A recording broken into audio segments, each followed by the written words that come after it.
200 Proofs Earth is Not a Spinning Ball by Dubay. 1. The horizon always appears perfectly flat 360 degrees around the observer regardless of altitude. All amateur balloon, rocket, plane, and drone footage show a completely flat horizon over 20+ miles high. Only NASA and other government space agencies show curvature in their fake CGI photos and videos. 2. The horizon always rises to the eye level of the observer as altitude is gained, so you never have to look down to see it. If Earth were in fact a globe, no matter how large, as you ascended, the horizon would stay fixed and the observer would have to tilt looking down further and further to see it. 3.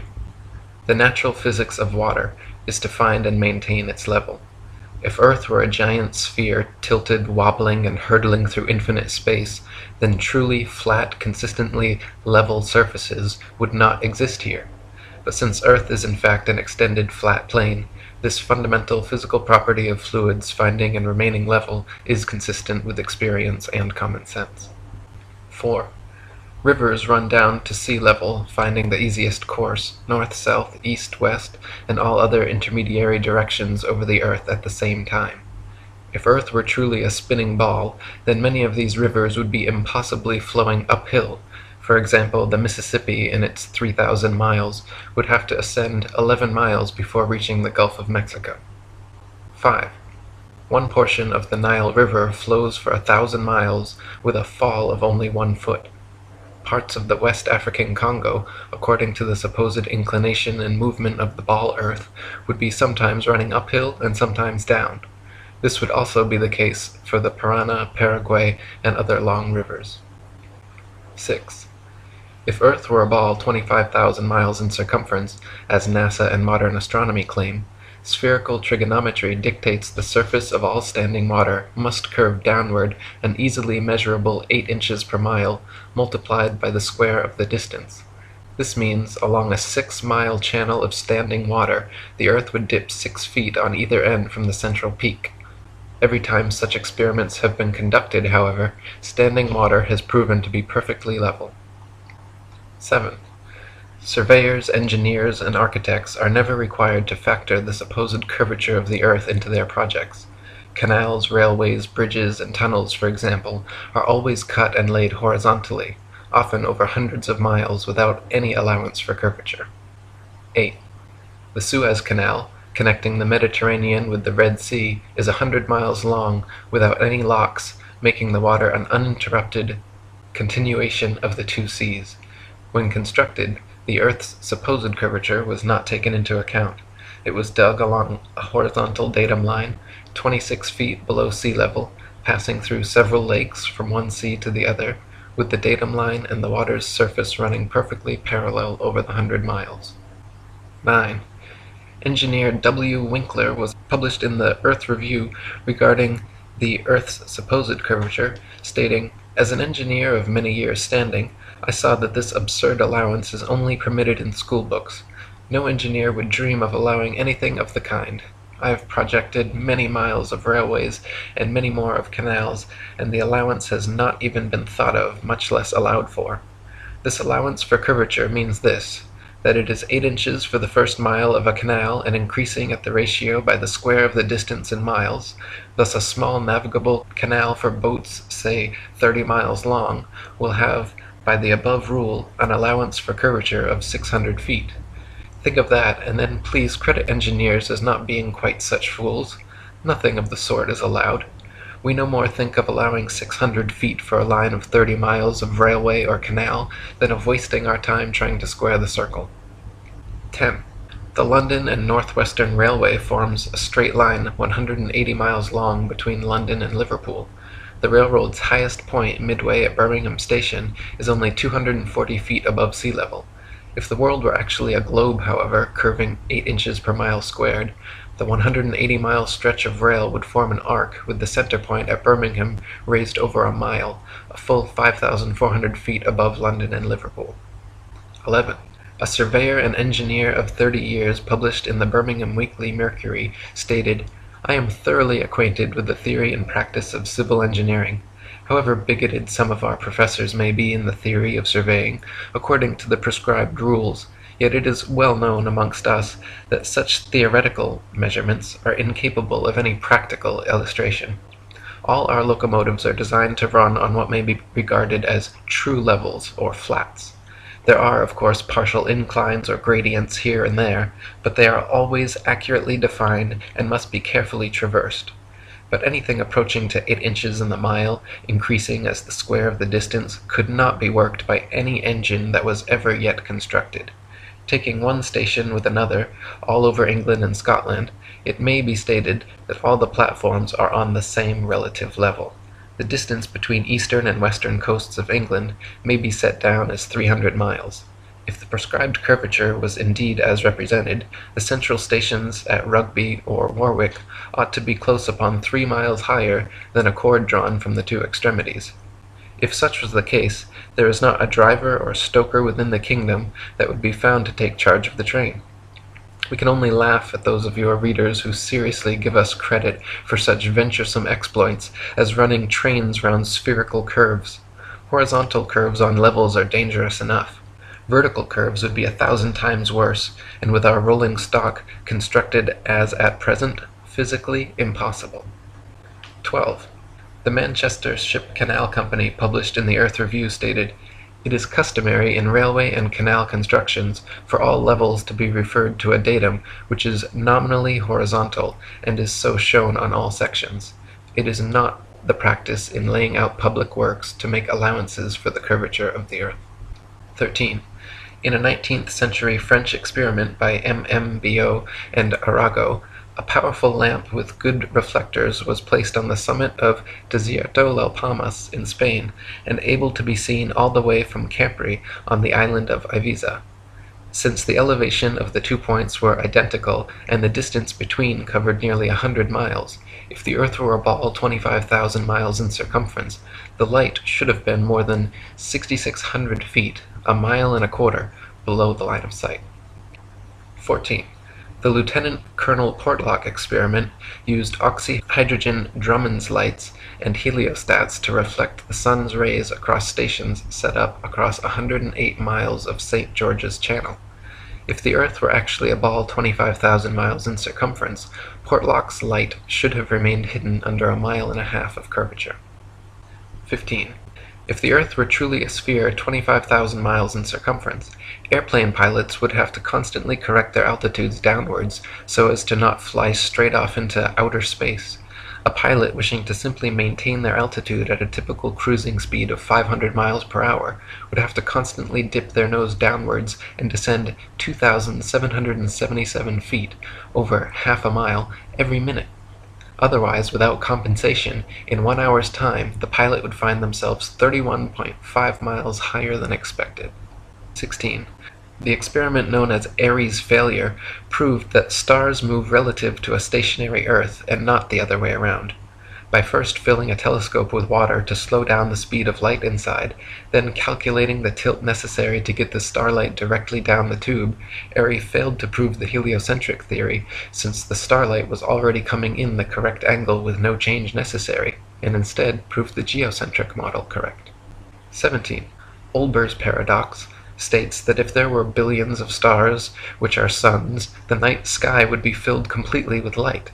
As Edgar Allan Poe said, "Were the succession of stars endless, then the background of the sky would present us a uniform luminosity, since there could exist absolutely no point in all that background at which would not exist a star."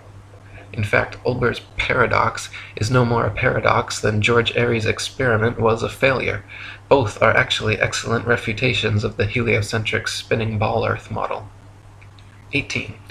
The Michelson, Morley, and Sagnac experiments attempted to measure the change in speed of light due to Earth's assumed motion through space. After measuring in every possible different direction in various locations, they failed to detect any significant change whatsoever, again proving the stationary geocentric model. 19. Tycho Brahe famously argued against the heliocentric theory in his time, positing that if the Earth revolved around the Sun, the change in relative position of the stars after 6 months' orbital motion could not fail to be seen. He argued that the stars should seem to separate as we approach and come together as we recede. In actual fact, however, after 190 million miles of supposed orbit around the Sun, not a single inch of parallax can be detected in the stars, proving that we have not moved at all. 20. If Earth were truly constantly spinning eastwards at over 1,000 miles per hour, vertically fired cannonballs and other projectiles should fall significantly due west. In actual fact, however, when this has been tested, vertically fired cannonballs shoot upwards an average of 14 seconds ascending, 14 seconds descending, and fall back to the ground no more than 2 feet away from the cannon, often directly back into the muzzle. 21. If the Earth were truly constantly spinning eastward at over 1,000 miles per hour, helicopters and hot air balloons should be able to simply hover over the surface of the Earth and wait for their destinations to come to them. 22. If Earth were truly constantly spinning eastward at over 1,000 miles per hour, during the Red Bull stratosphere dive, Felix Baumgartner, spending 3 hours ascending over New Mexico, should have landed 2,500 miles west into the Pacific Ocean, but instead landed a few dozen miles east of the takeoff point. 23. Ball believers often claim gravity magically and inexplicably drags the entire lower atmosphere of the Earth in perfect synchronization up to some undetermined height, where this progressively faster spinning atmosphere gives way to the non-spinning, non-gravitized, non-atmosphere of infinite vacuum space. Such nonsensical theories are debunked, however, by rain, fireworks, birds, bugs, clouds, smoke, planes, and projectiles, all of which would behave very differently if both the ball Earth and its atmosphere were constantly spinning eastward at 1,000 miles per hour. 24. If Earth and its atmosphere were constantly spinning eastward over 1,000 miles per hour, then north-south facing cannons should establish a control, while east-firing cannonballs should fall significantly farther than all others, while west-firing cannonballs should fall significantly closer. In actual fact, however, regardless of which direction cannons are fired, the distance covered is always the same. 25. If Earth and its atmosphere were constantly spinning eastwards over 1,000 miles per hour, then the average commercial airliner, traveling 500 miles per hour, should never be able to reach its eastward destinations before they come speeding up from behind.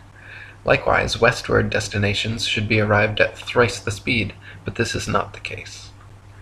26. Quoting Heaven and Earth by Gabrielle Henriette, if flying had been invented at the time of Copernicus, there is no doubt that he would have soon realized that his contention regarding the rotation of the Earth was wrong, on account of the relation existing between the speed of an aircraft and that of the Earth's rotation. If the Earth rotates, as it is said, at 1,000 miles an hour, and a plane flies in the same direction at only 500 miles, it is obvious that its place of destination will be farther removed every minute.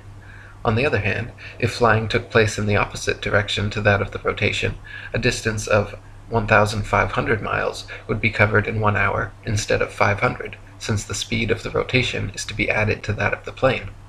It could also be pointed out that such a flying speed of 1,000 miles an hour, which is supposed to be that of the Earth's rotation, has recently been achieved, so that an aircraft flying at this rate in the same direction as that of the rotation could not cover any ground at all.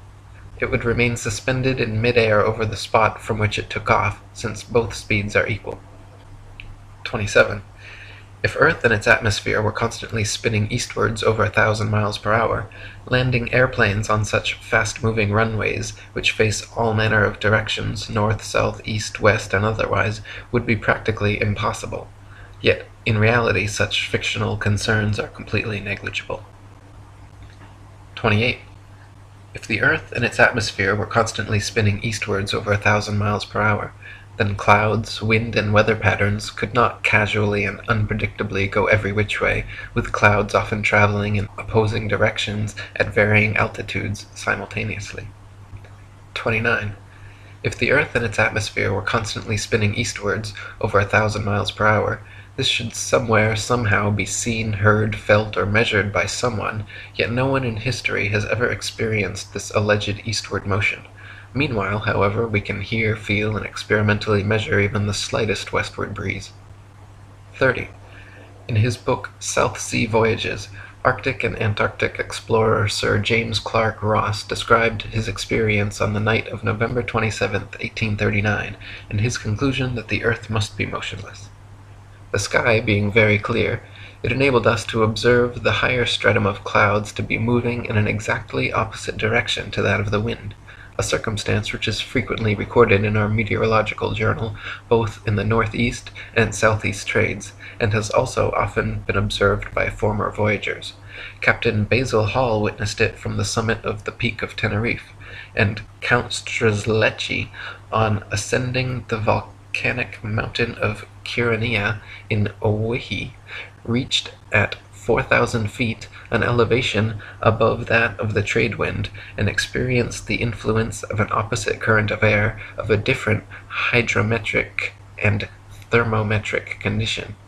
Count Strzelecki further informed me of the following seemingly anomalous circumstance: that at the height of 6,000 feet he found the current of air blowing at right angles to both the lower strata, also of a different thermometric condition, but warmer than the interstratum. Such a state of the atmosphere is compatible only with the fact which other evidence has demonstrated, that the earth is at rest. 31. Quoting Zetetic Cosmogony, Thomas Winship states, "Let imagination picture to the mind what force air would have which was set in motion by a spherical body of 8,000 miles in diameter, which in 1 hour was spinning round 1,000 miles per hour, rushing through space at 65,000 miles per hour, and gyrating across the heavens. Then let conjecture endeavor to discover whether the inhabitants on such a globe could keep their hair on. If the earth globe rotates on its axis at the terrific rate of 1,000 miles per hour, such an immense mass would of necessity cause a tremendous rush of wind in the space it occupied. The wind would go all one way, and anything like clouds which got within the sphere of influence of the rotating sphere would have to go the same way. The fact that the earth is at rest is proved by kite flying." 32. If gravity is credited with being a force strong enough to hold the world's oceans, buildings, people, and atmosphere stuck to the surface of a rapidly spinning ball, then it is impossible for gravity to also simultaneously be weak enough to allow little birds, bugs, and planes to take off and travel freely, unabated in any direction. 33. If gravity is credited with being a force strong enough to curve the massive expanse of oceans around a globular earth, it would be impossible for fish and other creatures to swim through such forcefully held water. 34. Ship captains in navigating great distances at sea never need to factor the supposed curvature of the earth into their calculations. Both plain sailing and great circle sailing, the most popular navigation methods, use plane, not spherical trigonometry, making all mathematical calculations on the assumption that the earth is perfectly flat. If the earth were in fact a sphere, such an errant assumption would lead to constantly glaring inaccuracies. Plain sailing has worked perfectly fine in both theory and practice for thousands of years, however, and plane trigonometry has time and again proven more accurate than spherical trigonometry in determining distances across the oceans. 35. If the earth were truly a globe, then every line of latitude south of the equator would have to measure a gradually smaller and smaller circumference the farther south traveled. If, however, the earth is an extended plane, then every line of latitude south of the equator should measure a gradually larger and larger circumference the farther south traveled. The fact that many captains navigating south of the equator, assuming the globular theory, have found themselves drastically out of reckoning, more so the farther south traveled, testifies to the fact that Earth is not a ball. 36. During Captain James Clark Ross's voyages around the Antarctic circumference, he often wrote in his journal, perplexed at how they routinely found themselves out of accordance with their charts, stating that they found themselves an average of 12 to 16 miles outside their reckoning every day, later on further south as much as 29 miles. 37. Lieutenant Charles Wilkes commanded a United States Navy exploration expedition to the Antarctic from 1838 to 1842, and in his journals also mentioned being consistently east of his reckoning, sometimes over 20 miles in less than 18 hours. 38. To quote Reverend Thomas Milner, "In the southern hemisphere, navigators to India have often fancied themselves east of the Cape when still west, and have been driven ashore on the African coast, which, according to their reckoning, lay behind them. This misfortune happened to a fine frigate, the Challenger, in 1845. How came Her Majesty's ship Conqueror to be lost? How have so many other noble vessels, perfectly sound, perfectly manned, perfectly navigated, been wrecked in calm weather, not only in dark night or in a fog, but in broad daylight and sunshine? In the former case, upon the coasts, in the latter upon sunken rocks, from being out of reckoning? The simple answer is that Earth is not a ball." 39. Practical distance measurements taken from the Australian Handbook Almanac Shippers and Importers Directory state that the straight-line distance between Sydney and Nelson is 1,550 statute miles. Their given difference in longitude is 22 degrees 2 minutes and 14 seconds. Therefore, if 22 degrees 2 minutes 14 seconds out of 360 is 1,550 miles, the entirety would measure 25,182 miles. This is not only larger than the ball Earth is said to be at the equator, but a whole 4,262 miles greater than it would be at Sydney's southern latitude on a globe of said proportions. 40. From near Cape Horn, Chile, to Port Phillip in Melbourne, Australia, the distance is 10,500 miles, or 143 degrees of longitude away. Factoring in the remaining degrees to 360 makes for a total distance of 26,430 miles around this particular latitude, which is over 1,500 miles wider than the Earth is supposed to be at the equator, and many more thousands of miles wider than it is supposed to be at such southern latitudes. 41. Similar calculations made from the Cape of Good Hope, South Africa to Melbourne, Australia, at an average latitude of 35.5 degrees south, have given an approximate figure of over 25,000 miles, which is again equal to or greater than the Earth's supposed greatest circumference at the equator. Calculations from Sydney, Australia to Wellington, New Zealand, at an average of 37.5 degrees south, have given an approximate circumference of 25,500 miles, greater still. According to the ball Earth theory, the circumference of the Earth at 37.5 degrees southern latitude should be only 19,757 statute miles, almost 6,000 miles less than such practical measurements. 42. In the ball Earth model, Antarctica is an ice continent which covers the bottom of the ball from 78 degrees south latitude to 90, and is therefore not more than 12,000 miles in circumference.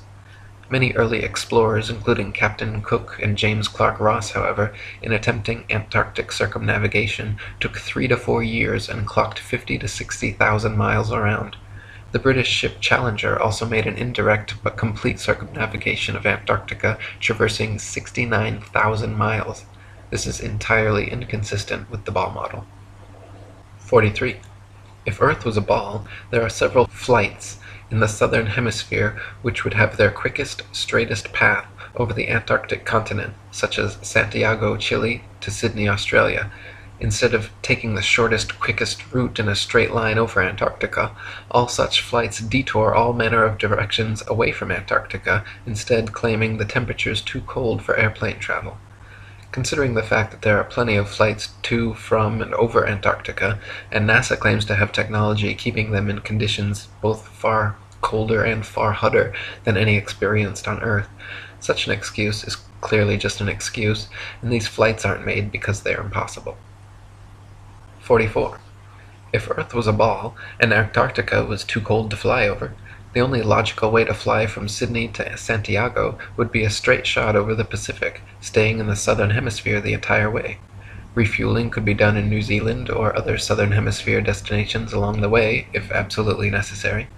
In actual fact, however, Santiago to Sydney flights go into the northern hemisphere, making stopovers at LAX and other North American airports before continuing back down to the southern hemisphere. Such ridiculously wayward detours make no sense on the globe, but make perfect sense and form nearly straight lines when shown on a flat Earth map. 45. On a ball Earth, Johannesburg, South Africa to Perth, Australia should be a straight shot over the Indian Ocean, with convenient refueling possibilities on Mauritius or Madagascar. In actual practice, however, most Johannesburg to Perth flights curiously stop over either in Dubai, Hong Kong, or Malaysia, all of which make no sense on the ball, but are completely understandable when mapped on a flat Earth. 46. On a ball Earth, Cape Town, South Africa to Buenos Aires, Argentina should be a straight shot over the Atlantic following the same line of latitude across. But instead, every flight goes to connecting locations in the northern hemisphere first, stopping over anywhere from London to Turkey to Dubai. Once again, these make absolutely no sense on the globe, but are completely understandable options when mapped on a flat Earth. 47. On a ball Earth, Johannesburg, South Africa to Sao Paulo, Brazil should be a quick straight shot along the 25th southern latitude, but instead, nearly every flight makes a refueling stop at the 50th degree north latitude in London first. The only reason such a ridiculous stopover works in reality is because the Earth is flat. 48. On a ball Earth, Santiago, Chile to Johannesburg, South Africa should be an easy flight, all taking place below the Tropic of Capricorn in the southern hemisphere. Yet every listed flight makes a curious refueling stop in Senegal near the Tropic of Cancer in the north hemisphere first. When mapped on a flat Earth, the reason why is clear to see, however. Senegal is actually directly in a straight line path halfway between the two. 49. If Earth were a spinning ball heated by a sun 93 million miles away, it would be impossible to have simultaneously sweltering summers in Africa, while just a few thousand miles away, bone-chilling, frozen Arctic and Antarctic winters experiencing little to no heat from the sun whatsoever. If the heat from the sun traveled 93 million miles to the Sahara Desert, it is absurd to assert that another 4,000 miles, 0.00004%, further to Antarctica would completely negate such sweltering heat, resulting in such drastic differences. 50. If the Earth were truly a globe, the Arctic and Antarctic polar regions and areas of comparable latitude north and south of the equator should share similar conditions and characteristics, such as comparable temperatures, seasonal changes, length of daylight, plant and animal life. In reality, however, the Arctic and Antarctic regions and areas of comparable latitude north and south of the equator differ greatly in many ways, entirely inconsistent with the ball model and entirely consistent with the flat model. 51.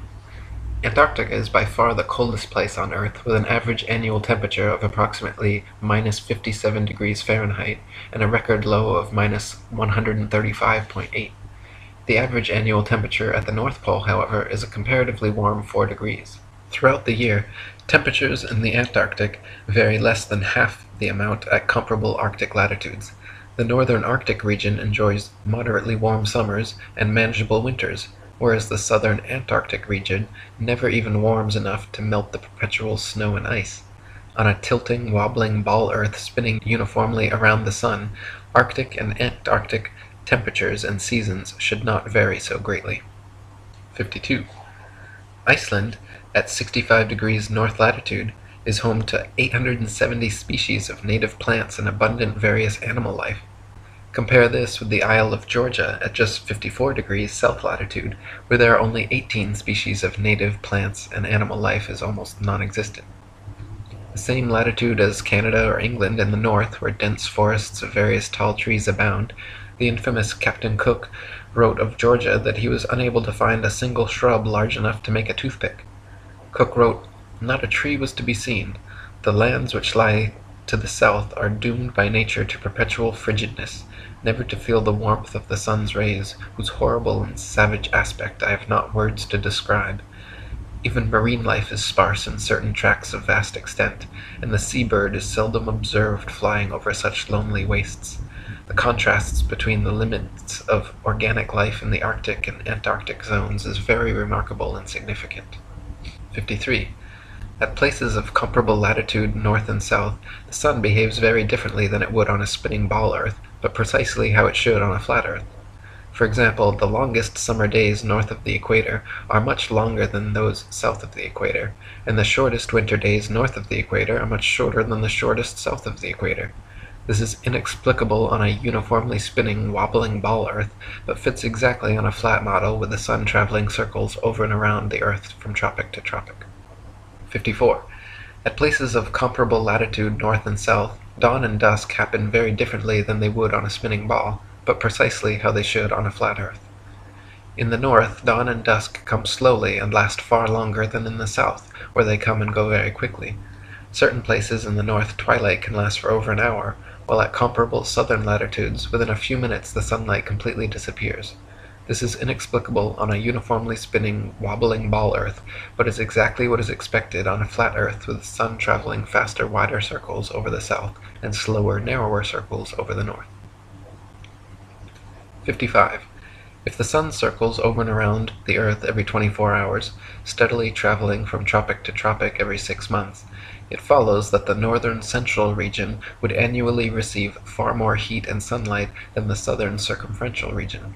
Since the sun must sweep over the larger southern region in the same 24 hours it has to pass over the smaller northern region, its passage must necessarily be proportionally faster as well. This perfectly explains the differences in Arctic and Antarctic temperatures, seasons, length of daylight, plant and animal life. This is why the Antarctic morning dawn and evening twilight are very abrupt compared with the north, and this explains why many midsummer Arctic nights the sun does not set at all. 56. The midnight sun is an Arctic phenomenon occurring annually during the summer solstice, where for several days straight an observer significantly far enough north can watch the sun traveling circles overhead, rising and falling in the sky throughout the day, but never fully setting for upwards of 72 plus hours. If the Earth were actually a spinning globe revolving around the sun, the only place such a phenomenon as the midnight sun could be observed would be at the poles. Any other vantage point from 89 degrees latitude downwards could never, regardless of any tilt or inclination, see the sun for 24 hours straight. To see the sun for an entire revolution on a spinning globe at a point other than the poles, you would have to be looking through miles and miles of land and sea for part of the revolution. 57. The establishment claims the midnight sun is experienced in Antarctica, but they conveniently do not have any uncut videos showing this, nor do they allow independent explorers to travel to Antarctica during the winter solstice to verify or refute these claims. Conversely, there are dozens of uncut videos publicly available showing the Arctic midnight sun, and it has been verified beyond any shadow of a doubt. 58. The Royal Belgian Geographical Society, in their Expedition Antarctique Belge, recorded that during the most severe part of the Antarctic winter, from 71 degrees south latitude onwards, the sun sets on May 17th and is not seen above the horizon again until July 21st. This is completely at odds with the ball Earth theory, but easily explained by the flat Earth model. The midnight sun is seen from high altitudes in extreme northern latitudes during Arctic summer because the sun, at its innermost cycle, is circling tightly enough around the polar center that it remains visible above the horizon for someone at such a vantage point. Likewise, in extreme southern latitudes during Arctic summer, the sun completely disappears from view for over 2 months, because there, at the northern tropic, the innermost arc of its boomerang journey, the sun is circling the northern center too tightly to be seen from the southern circumference. 59. Quoting Gabrielle Henriette, "The theory of the rotation of the Earth may once and for all be definitely disposed of as impracticable by pointing out the following inadvertence. It is said that the rotation takes 24 hours and that its speed is uniform, in which case, necessarily, days and nights should have an identical duration of 12 hours each all the year round. The sun should invariably rise in the morning and set in the evening at the same hours, with the result that it would be the equinox every day from the 1st of January to the 31st of December. One should stop and reflect on this before saying that the Earth has a movement of rotation. How does the system of gravitation account for the seasonal variations in the length of days and nights if the Earth rotates at a uniform speed in 24 hours? 60. Anyone can prove the sea horizon perfectly straight and the Earth perfectly flat using nothing more than a level, tripods, and a wooden plank.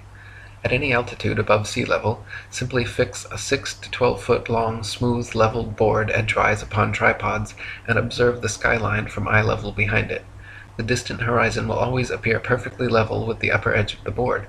Furthermore, if you move in a half circle from one end of the board to the other, whilst observing the skyline over the upper edge, you will be able to trace a clear, flat 10 to 20 miles depending on your altitude. This would be impossible if the Earth were a globe 25,000 miles in circumference.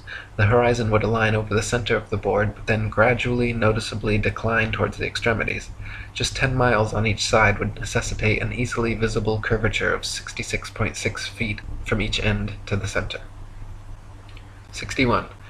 If the Earth were actually a big ball 25,000 miles in circumference, the horizon would be noticeably curved even at sea level, and everything on or approaching the horizon would appear to tilt backwards slightly from your perspective. Distant buildings along the horizon would all look like leaning towers of Pisa falling away from the observer. A hot air balloon taking off, then drifting steadily away from you on a ball Earth would slowly and constantly appear to lean back more and more the farther away it flew, the bottom of the basket coming gradually into view as the top of the balloon disappears from sight. In reality, however, buildings, balloons, trees, people, anything and everything at right angles to the ground and horizon remain so, regardless the distance or height of the observer. 62. Samuel Rowbotham's experiments at the Old Bedford level proved conclusively the canal's water to be completely flat over a 6-mile stretch. First, he stood in the canal with his telescope held 8 inches above the surface of the water. Then his friend in a boat with a 5-foot-tall flag sailed the 6 miles away. If Earth were a ball 25,000 miles in circumference, the 6-mile stretch of water should have comprised an arc exactly 6 feet high in the middle, so the entire boat and flag should have ultimately disappeared, when in fact the entire boat and flag remained visible at the same height for the entire journey. 63. In a second experiment, Dr. Rowbotham affixed flags 5 feet high along the shoreline, one at every mile marker, then using his telescope mounted at 5 feet just behind the first flag, looked over the tops of all 6 flags, which lined up in a perfectly straight line. If the Earth were a ball 25,000 miles in circumference, the flags should have progressively dipped down after the first establishing line of sight, the second would have descended 8 inches, 32 inches for the third, 6 feet for the fourth, 10 feet 8 inches for the fifth, and 16 feet 8 inches for the sixth. 64. Quoting Earth Not a Globe by Samuel Rowbotham, "It is known that the horizon at sea, whatever distance it may extend to the right and left of the observer on land, always appears as a straight line. The following experiment has been tried in various parts of the country. At Brighton, on a rising ground near the race course, 2 poles were affixed in the earth 6 yards apart and directly opposite the sea. Between these poles a line was tightly stretched parallel to the horizon. From the center of the line the view embraced not less than 20 miles on each side, making a distance of 40 miles. A vessel was observed sailing directly westwards. The line cut the rigging a little above the bulwarks, which it did for several hours or until the vessel had sailed the whole distance of 40 miles. The ship coming into view from the east would have to ascend an inclined plane for 20 miles until it arrived at the center of the arc, whence it would have to descend for the same distance. The square of 20 miles multiplied by 8 inches gives 266 feet as the amount the vessel would be below the line at the beginning and at the end of the 40 miles. 65. Also quoting Dr. Rowbotham, "On a shore near Waterloo, a few miles to the north of Liverpool, a good telescope was fixed at an elevation of 6 feet above the water. It was directed to a large steamer just leaving the River Mersey and sailing out to Dublin. Gradually the masthead of the receding vessel came nearer to the horizon, until at length, after more than 4 hours had elapsed, it disappeared. The ordinary rate of sailing of the Dublin steamers was fully 8 miles an hour, so that the vessel would be at least 32 miles distant when the masthead came to the horizon. The 6 feet of elevation of the telescope would require 3 miles to be deducted for convexity, which would leave 29 miles, the square of which multiplied by 8 inches gives 560 feet, deducting 80 feet for the height of the main mast, and we find that, according to the doctrine of rotundity, the masthead of the outward-bound steamer should have been 480 feet below the horizon.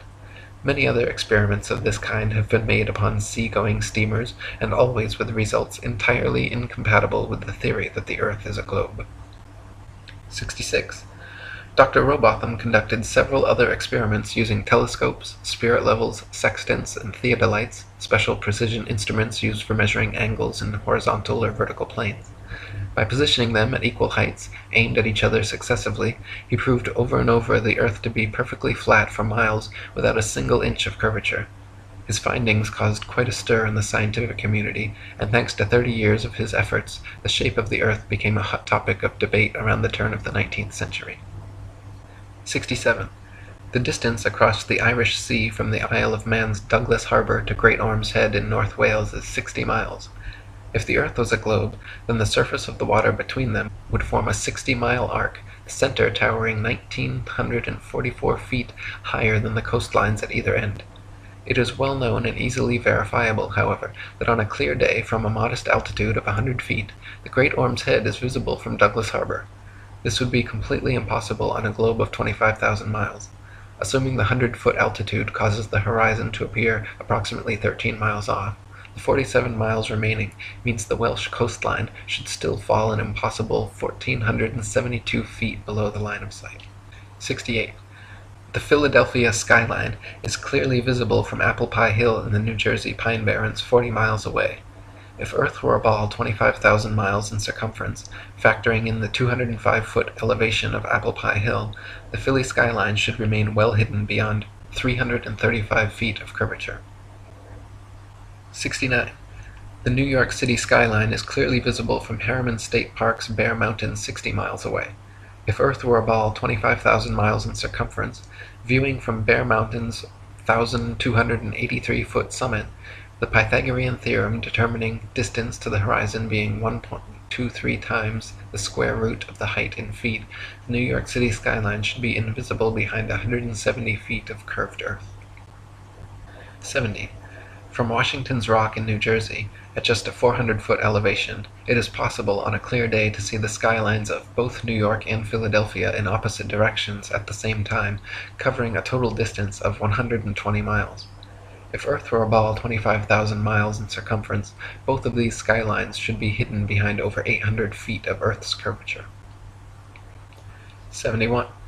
It is often possible to see the Chicago skyline from sea level 60 miles away across Lake Michigan. In 2015, after photographer Joshua Nowicki photographed this phenomenon, several news channels quickly claimed his picture to be a superior mirage, an atmospheric anomaly caused by temperature inversion. While these certainly do occur, the skyline in question was facing right side up and clearly seen, unlike a hazy, illusory mirage, and on a ball Earth 25,000 miles in circumference should be 2,400 feet below the horizon. 72. October 16, 1854, the Times newspaper reported the Queen's visit to Great Grimsby from Hull, recording they were able to see the 300-foot-tall dock tower from 70 miles away. On a ball Earth 25,000 miles in circumference, factoring their 10-foot elevation above the water and the tower's 300-foot height at 70 miles away, the dock tower should have remained an entire 2,600 feet below the horizon. 73. In 1872, Captain Gibson and crewmates, sailing the ship Thomas Wood from China to London, reported seeing the entirety of St. Helena Island on a clear day from 75 miles away. Factoring in their height during measurement on a ball Earth 25,000 miles in circumference, it was found the island should have been 3,650 feet below their line of sight. 74. From Genoa, Italy, at a height of just 70 feet above sea level, the island of Gorgona can often be seen 81 miles away. If Earth were a ball 25,000 miles in circumference, Gorgona should be hidden beyond 3,332 feet of curvature. 75. From Genoa, Italy, at a height of just 70 feet above sea level, the island of Corsica can often be seen 99 miles away. If Earth were a ball 25,000 miles in circumference, Corsica should fall 5,245 feet, almost an entire mile below the horizon. 76. From Genoa, Italy, 70 feet above sea level, the island of Caprea, 102 miles away, can often be seen as well. If Earth were a ball 25,000 miles in circumference, Caprea should always remain hidden behind 5,605 feet, over a mile of supposed curvature. 77. Also from Genoa, on bright clear days, the island of Elba can be seen an incredible 125 miles away. If Earth were a ball 25,000 miles in circumference, Elba should be forever invisible behind 8,770 feet of curvature. 78. From Anchorage, Alaska, at an elevation of 102 feet, on clear days, Mount Foraker can be seen with the naked eye 120 miles away.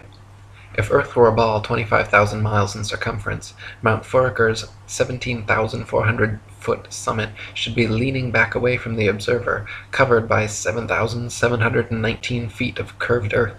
In reality, however, the entire mountain can be quite easily seen standing straight from base to summit. 79.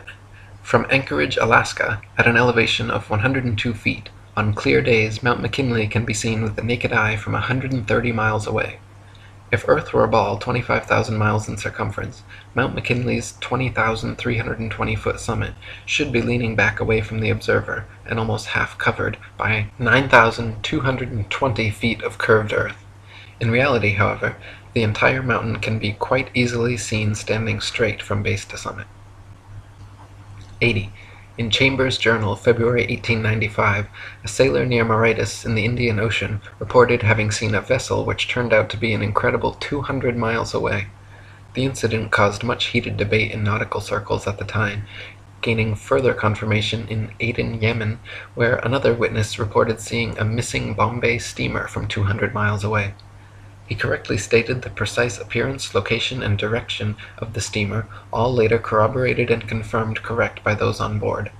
Such sightings are absolutely inexplicable if the Earth were actually a ball 25,000 miles around, as ships 200 miles distant would have to fall approximately 5 miles below line of sight. 81.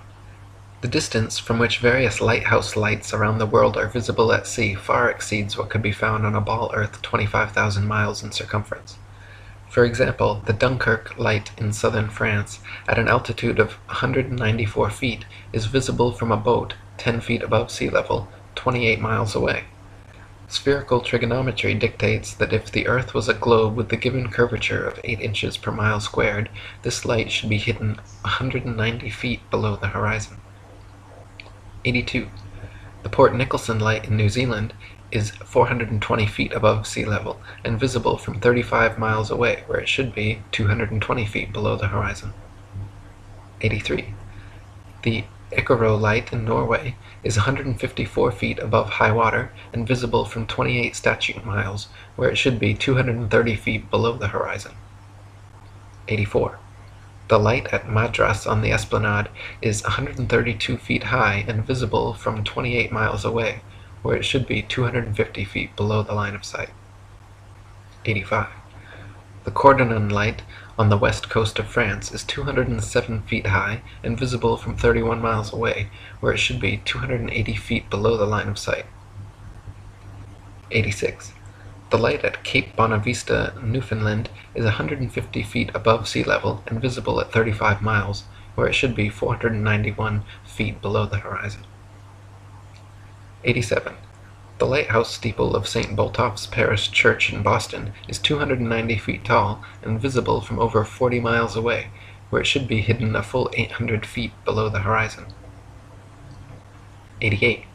The Isle of Wight Lighthouse in England is 180 feet high and can be seen up to 42 miles away, a distance at which modern astronomers say the light should fall 996 feet below the line of sight. 89. The Cape Legulas Lighthouse in South Africa is 33 feet high, 238 feet above sea level, and can be seen for over 50 miles. If the world were a globe, this light would fall 1,400 feet below an observer's line of sight. 90. The Statue of Liberty in New York stands 326 feet above sea level, and on a clear day can be seen as far as 60 miles away. If the Earth were a globe, that would put Lady Liberty at an impossible 2,074 feet below the horizon. 91. The lighthouse at Port Said, Egypt, at an elevation of only 60 feet, has been seen an astonishing 58 miles away, where, according to modern astronomy, it should be 2,182 feet below the line of sight. 92. The Notre Dame Antwerp spire stands 403 feet high from the foot of the tower, with Strasbourg measuring 468 feet above sea level. With the aid of a telescope, ships can be distinguished on the horizon, and captains declare they can see the cathedral spire from an amazing 150 miles away. If the Earth were a globe, however, at that distance the spire should be an entire mile, 5,280 feet below the horizon. 93. The St. George's Channel between Holyhead and Kingstown Harbour near Dublin is 60 miles across. When halfway across, a ferry passenger will notice behind them the light on Holyhead Pier as well as in front of them the Poolbeg light in Dublin Bay. The Holyhead Pier light is 44 feet high, while the Poolbeg lighthouse 68 feet. Therefore, a vessel in the middle of the channel, 30 miles from either side, standing on a deck 24 feet above the water, can clearly see both lights. On a ball earth 25,000 miles in circumference, however, both lights should be hidden well below both horizons by over 300 feet. 94. From the highland near Portsmouth Harbour in Hampshire, England, looking across Spithead to the Isle of Wight, the entire base of the island, where water and land come together, composes a perfectly straight line 22 statute miles long. According to the ball earth theory, the Isle of Wight should decline 80 feet from the center on each side to account for the necessary curvature.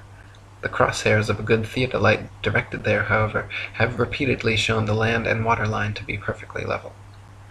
95. On a clear day from the High Head near Douglas Harbour on the Isle of Man, the whole length of the coast of North Wales is often plainly visible to the naked eye. From the Point of Ayr at the mouth of the River Dee to Holyhead comprises a 50-mile stretch which has also been repeatedly found to be perfectly horizontal. If the Earth actually had curvature of 8 inches per mile squared, as NASA and modern astronomy claim, the 50-mile length of Welsh coast seen along the horizon in Liverpool Bay would have to decline from the center point an easily detectable 416 feet on each side. 96. From 100 Proofs the Earth is Not a Globe by William Carpenter. If we take a journey down Chesapeake Bay by night, we shall see the light exhibited at Sharp's Island for an hour before the steamer gets to it. We may take up a position on deck so that the rail of the vessel's side will be in a line with the light and in the line of sight, and we shall find that in the whole journey the light won't vary in the slightest degree in its apparent elevation. But say that a distance of 13 miles has been traversed, the astronomer's theory of curvature demands a difference, one way or the other, in the apparent elevation of the light of 112 feet 8 inches.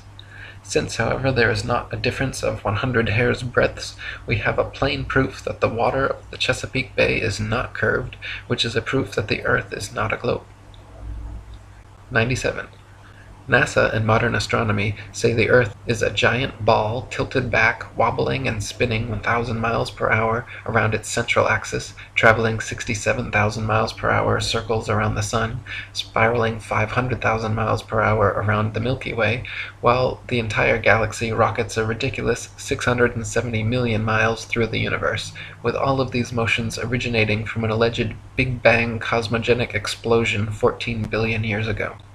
That's a grand total of 67,568,000 miles per hour in several different directions we're all supposedly speeding along at simultaneously, yet no one has ever seen, felt, heard, measured, or proven a single one of these motions to exist whatsoever.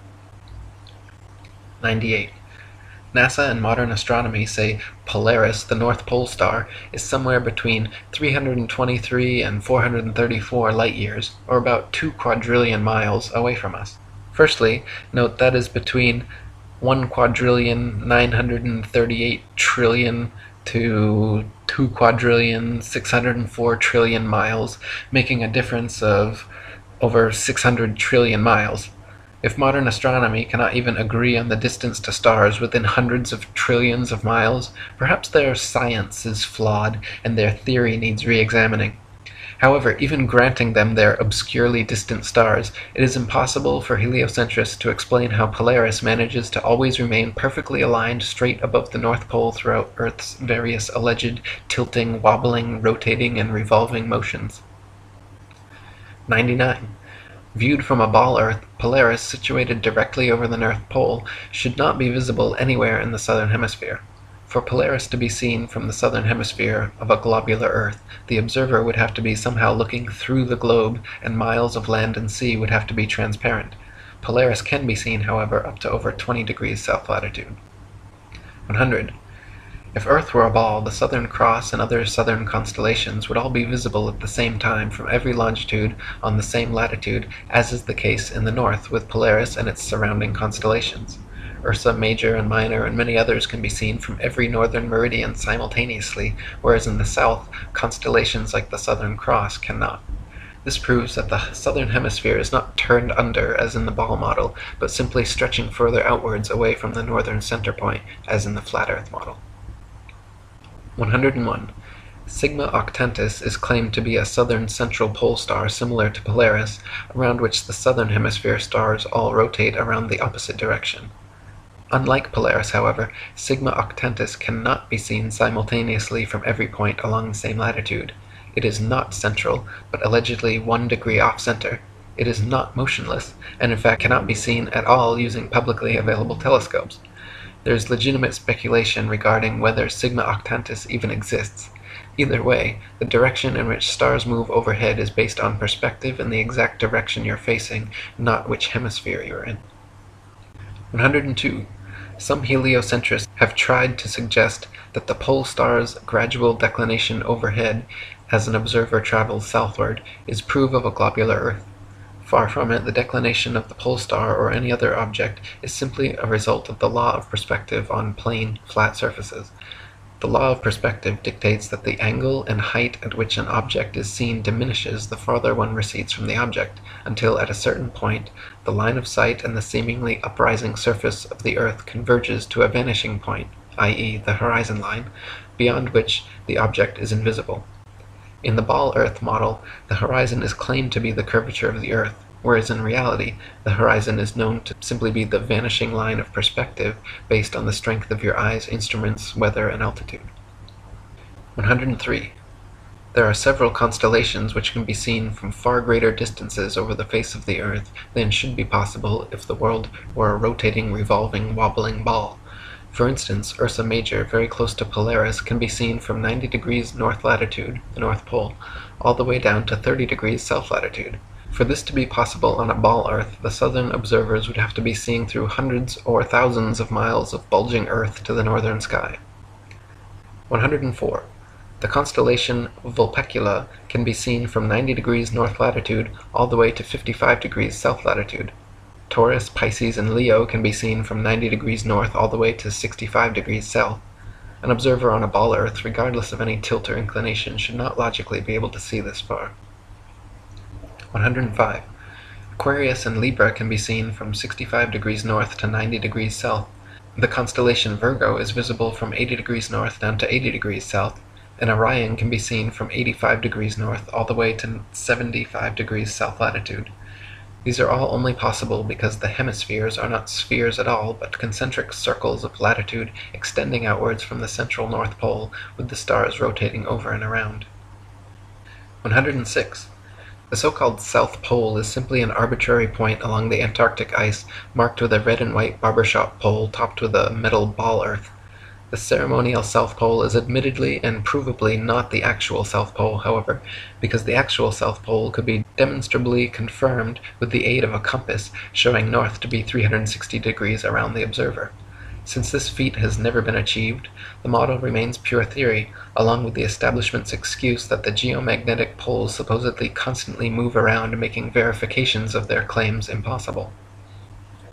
107. Ring magnets, of the kind found in loudspeakers, have a central North Pole with the opposite South Pole actually being all points along the outer circumference.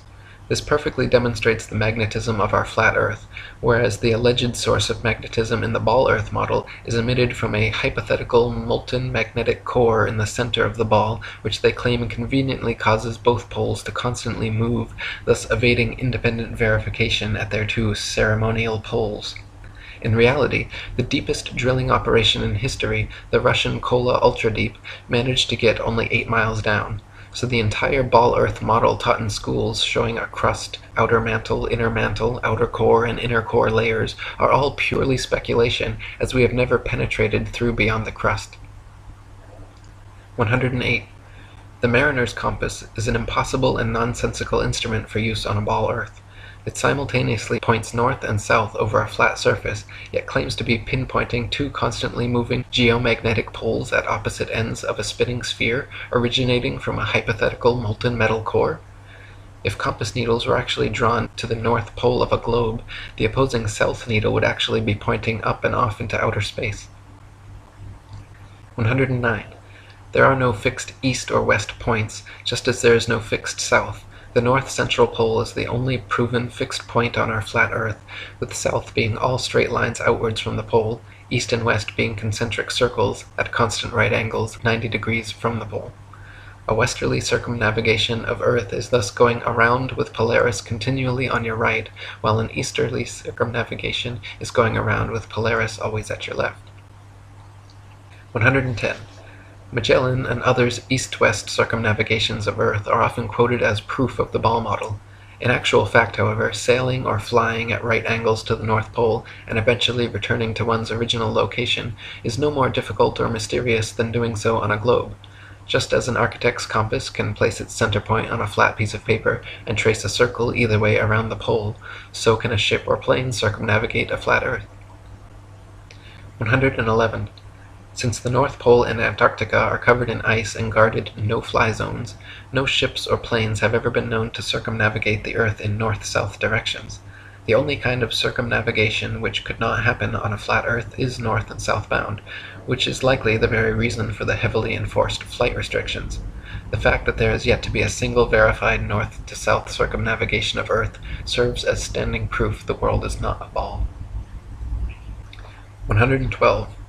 The sun brings noon to every time zone as it passes directly overhead every 15-degree demarcation point, 24 times per day, in its circular path over and around the Earth. If time zones were instead caused by the uniform spinning of the ball Earth around the sun, every 6 months, as Earth found itself on the opposite side of the sun, clocks all over Earth would have to flip 12 hours. Day would be night, and night would be day. 113. The idea that people are standing, ships are sailing, and planes are flying upside down on certain parts of Earth, while others tilted at 90 degrees and all other impossible angles, is complete absurdity.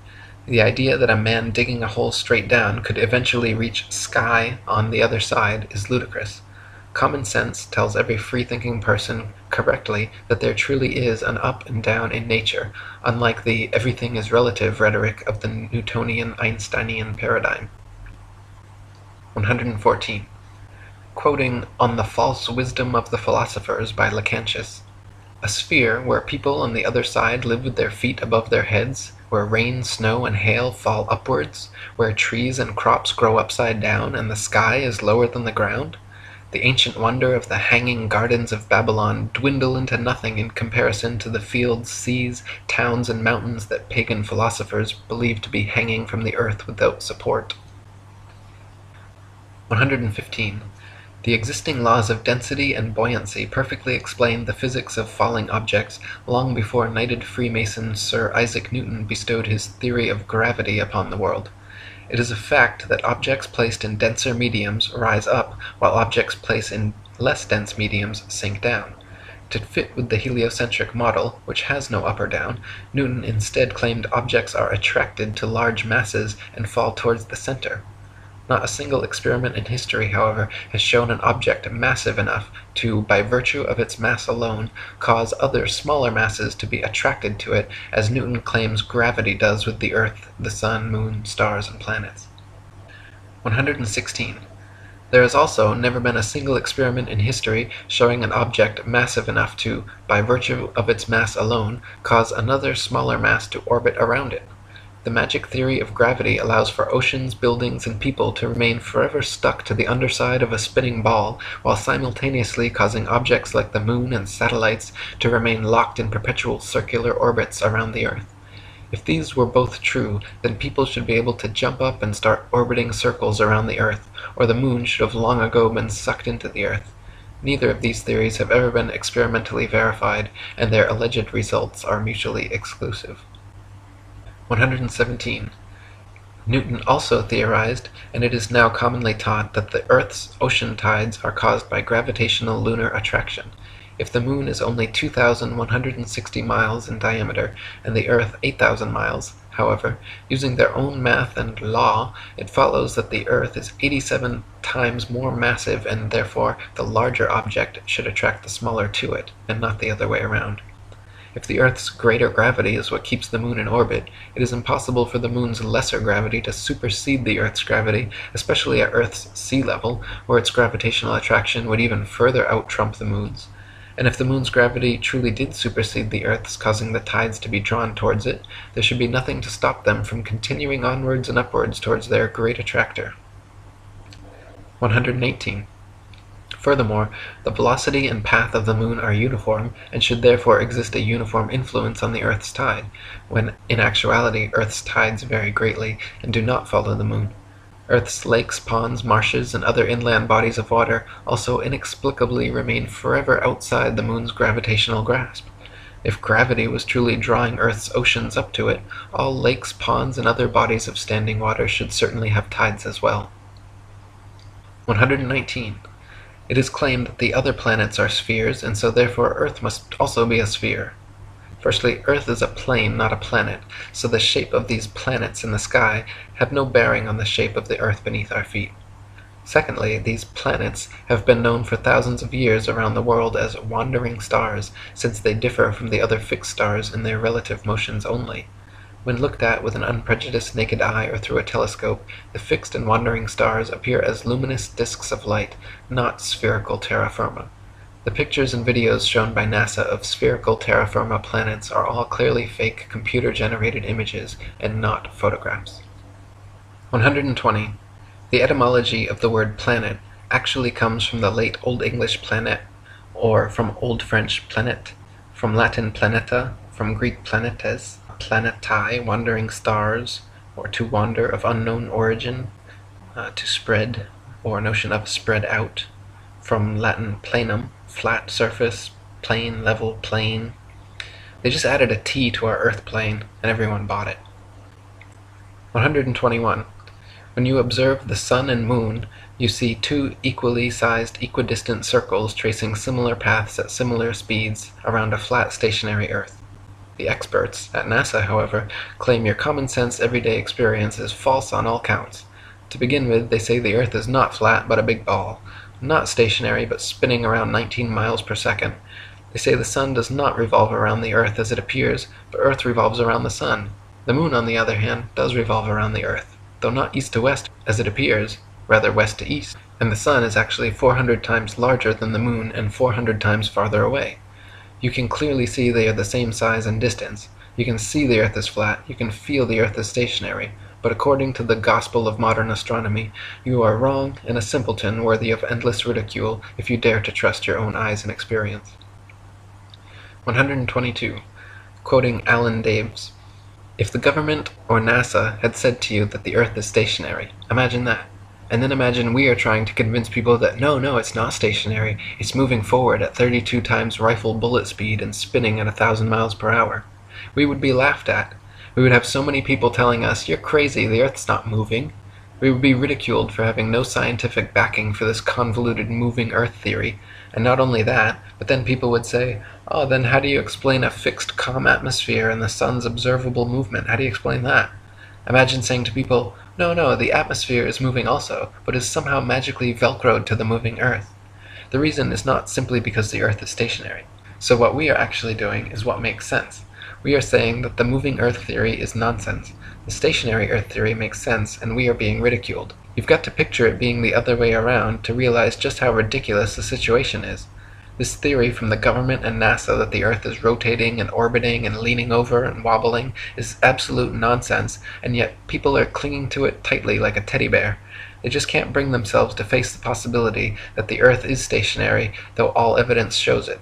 We feel no movement, the atmosphere hasn't been blown away, we see the Sun move from east to west. Everything can be explained by a motionless Earth without bringing in all these assumptions to cover up previous assumptions gone bad. 123. Heliocentrists' astronomical figures always sound perfectly precise, but they have historically been notorious for regularly and drastically changing them to suit their various models. For instance, in his time, Copernicus calculated the Sun's distance from Earth to be 3,391,200 miles.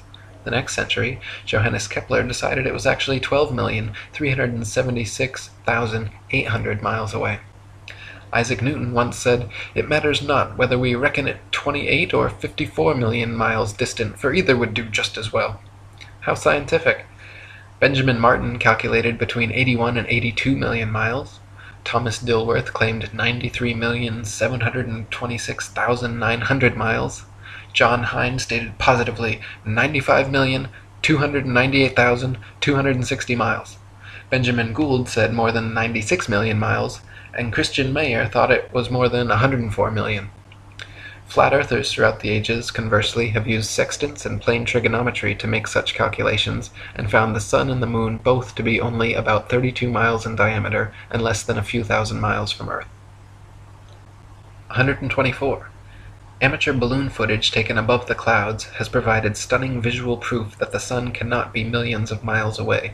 In several shots, you can see a clear hot spot reflecting on the clouds directly below the sun's spotlight-like influence. If the sun were actually millions of miles away, such a small, localized hot spot could not occur. 125. Another proof the sun is not millions of miles away is found by tracing the angle of sun rays back to their source above the clouds. There are thousands of pictures showing how sunlight comes down through cloud cover at a variance of converging angles. The area of convergence is, of course, the sun, and is not millions of miles away, but rather relatively close to Earth, just above the clouds. 126. The sun's annual journey from tropic to tropic, solstice to solstice, is what determines the length and character of days, nights, and seasons. This is why equatorial regions experience almost year-round summer and heat, while higher latitudes north and especially south experience more distinct seasons with harsh winters. The heliocentric model claims seasons change based on the ball Earth's alleged axial tilt and elliptical orbit around the sun, yet their flawed current model places us closest to the sun, 91 million miles, in January, when it is actually winter, and farthest from the sun, 94.5 million miles, in July, when it's actually summer throughout most of the Earth. 127. The fact that the sun and moon's reflections on water always form a straight line path from the horizon to the observer proves the Earth is not a ball. If the Earth's surface was curved, it would be impossible for the reflected light to curve over the ball from horizon to observer. 128. There are huge centuries-old stone sundials and moondials all over the world which still tell the time now down to the minute as perfectly as the day they were made. If the Earth, Sun, and Moon were truly subject to the number of contradictory, revolving, rotating, wobbling, and spiraling motions claimed by modern astronomy, it would be impossible for these monuments to so accurately tell time without constant adjustment. 129. To quote William Carpenter, "Why in the name of common sense should observers have to fix their telescopes on solid stone bases so that they should not move a hair's breadth, if the earth on which they fix them moves at the rate of 19 miles in a second? Indeed, to believe that 6,000 million tons is rolling, surging, flying, darting on through space forever, with a velocity compared with which a shot from a cannon is a very slow coach, with such unerring accuracy that a telescope fixed on granite pillars in an observatory will not enable a lynx-eyed astronomer to detect a variation in its onward motion of the thousandth part of a hair's breadth, is to conceive a miracle compared with which all the miracles on record put together would sink into utter insignificance. Since we can, in middle north latitudes, see the North Star, on looking out of a window that faces it, and out of this very same corner of the very same pane of glass in the very same window, all the year round, it is proof enough for any man in his senses that we have not made any motion at all, and that the earth is not a globe. 130. From Earth Not a Globe by Samuel Robotham. Take 2 carefully bored metallic tubes, not less than 6 feet in length, and place them 1 yard asunder on the opposite sides of a wooden frame, or a solid block of wood or stone, so adjust them that their centers or axes of vision shall be perfectly parallel to each other. Now direct them to the plane of some notable fixed star a few seconds previous to its meridian time. Let an observer be stationed at each tube, and the moment the star appears in the first tube, let a loud knock or other signal be given, to be repeated by the observer at the second tube when he sees the same star. A distinct period of time will elapse between the signals given. The signals will follow each other in very rapid succession, but still, the time between is sufficient to show that the same star is not visible at the same moment by two parallel lines of sight when only 1 yard asunder. A slight inclination of the second tube towards the first tube would be required for the star to be seen through both tubes at the same instant. Let the tubes remain in their positions for 6 months, at the end of which time the same observation or experiment will produce the same results. The star will be visible at the same meridian time without the slightest alteration being required in the direction of the tubes, from which it is concluded that if the earth had moved 1 single yard in an orbit through space, there would at least be observed the slight inclination of the tube which the difference in position of 1 yard had previously required. But as no such difference in the direction of the tube is required, the conclusion is unavoidable, that in 6 months a given meridian upon the earth's surface does not move a single yard, and therefore that the earth has not the slightest degree of orbital motion. 131. NASA and modern astronomy maintain that the moon is a solid, spherical, Earth-like habitation which man has actually flown to and set foot on. They claim the moon is a non-luminescent planetoid which receives and reflects all its light from the sun. The reality is, however, that the moon is observably not a solid body. It is clearly circular, but not spherical, and not in any way an Earth-like planetoid which humans could set foot on. In fact, the moon has been proven largely transparent and completely self-luminescent, shining with its own unique light. 132. The sun's light is golden, warm, drying, preservative, and antiseptic, while the moon's light is silver, cool, damp, putrefying, and septic. The sun's rays decrease the combustion of a bonfire, while the moon's rays increase combustion. Plant and animal substances exposed to sunlight quickly dry, shrink, coagulate, and lose the tendency to decompose and putrefy. Grapes and other fruits become solid, partially candied and preserved, like raisins, dates, and prunes. Animal flesh coagulates, loses its volatile gaseous constituents, becomes firm, dry, and slow to decay. When exposed to moonlight, however, plant and animal substances tend to show symptoms of putrefaction and decay. This proves that sun and moonlight are different, unique, and opposites, as they are in the geocentric flat model. 133. In direct sunlight, a thermometer will read higher than another thermometer placed in the shade, but in full direct moonlight, a thermometer will read lower than another placed in the shade. If the sun's light is collected in a large lens and thrown to a focus point, it can create significant heat, while the moon's light collected similarly creates no heat. In the Lancet Medical Journal from March 14, 1856, particulars are given of several experiments which prove the moon's rays, when concentrated, can actually reduce the temperature upon a thermometer more than 8 degrees. So sunlight and moonlight clearly have altogether different properties. 134. Furthermore, the moon itself cannot physically be both a spherical body and a reflector of the sun's light. Reflectors must be flat or concave for light rays to have any angle of incidence.